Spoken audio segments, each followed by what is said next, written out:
It happened after this that David inquired of the Lord, "Shall I go up to any of the cities of Judah? Go up. Where shall I go up?" To Hebron. So David went up there, and his 2 wives also, Ahinoam, the Jezreelitess, and Abigail, the widow of Nabal the Carmelite. And David brought up the men who were with him, every man with his household. So they dwelt in the cities of Hebron.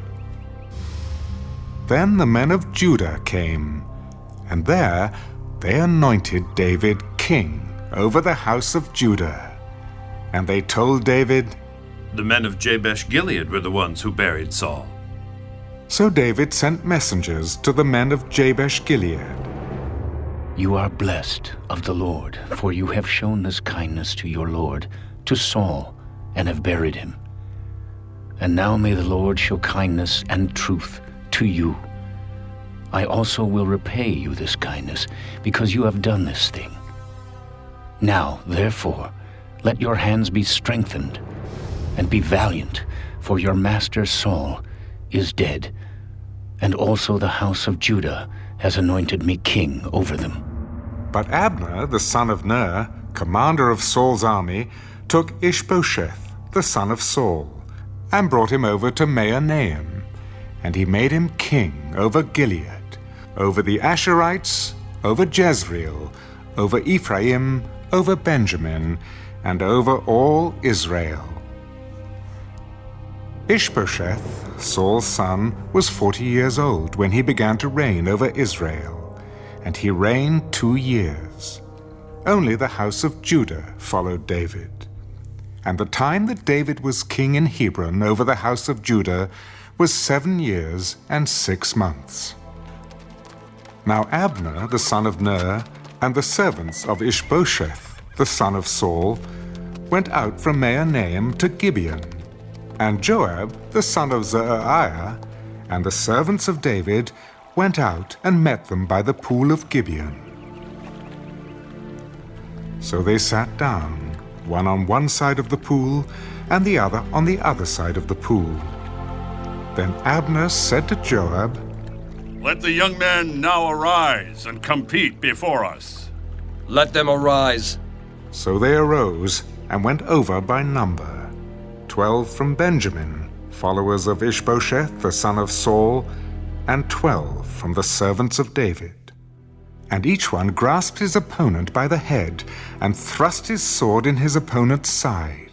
So they fell down together. Therefore that place was called the Field of Sharp Swords, which is in Gibeon.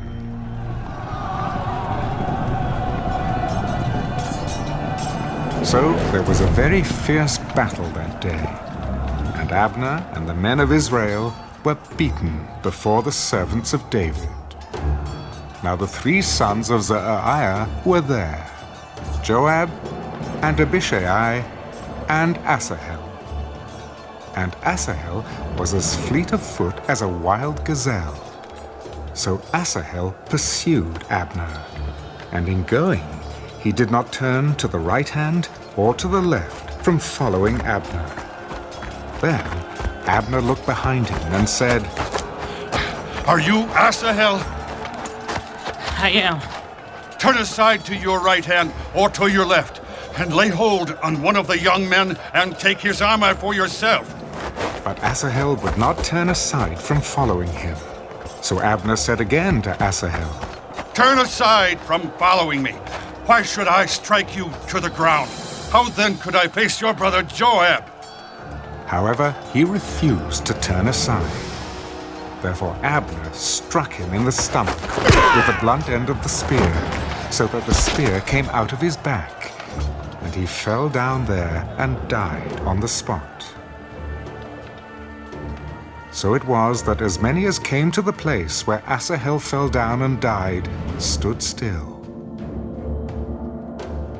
Joab and Abishai also pursued Abner. And the sun was going down when they came to the hill of Ammah, which is before Giah, by the road to the wilderness of Gibeon. Now the children of Benjamin gathered together behind Abner and became a unit, and took their stand on top of a hill. Then Abner called to Joab, Shall the sword devour forever? Do you not know that it will be bitter in the latter end? How long will it be then until you tell the people to return from pursuing their brethren? As God lives, unless you had spoken, surely then by morning all the people would have given up pursuing their brethren. So Joab blew a trumpet, and all the people stood still, and did not pursue Israel any more, nor did they fight any more. Then Abner and his men went on all that night through the plain, crossed over the Jordan, and went through all Bithran, and they came to Mahanaim. So Joab returned from pursuing Abner. And when he had gathered all the people together, there were missing of David's servants 19 men, and Asahel. But the servants of David had struck down of Benjamin and Abner's men 360 men who died. Then they took up Asahel and buried him in his father's tomb, which was in Bethlehem. And Joab and his men went all night, and they came to Hebron at daybreak.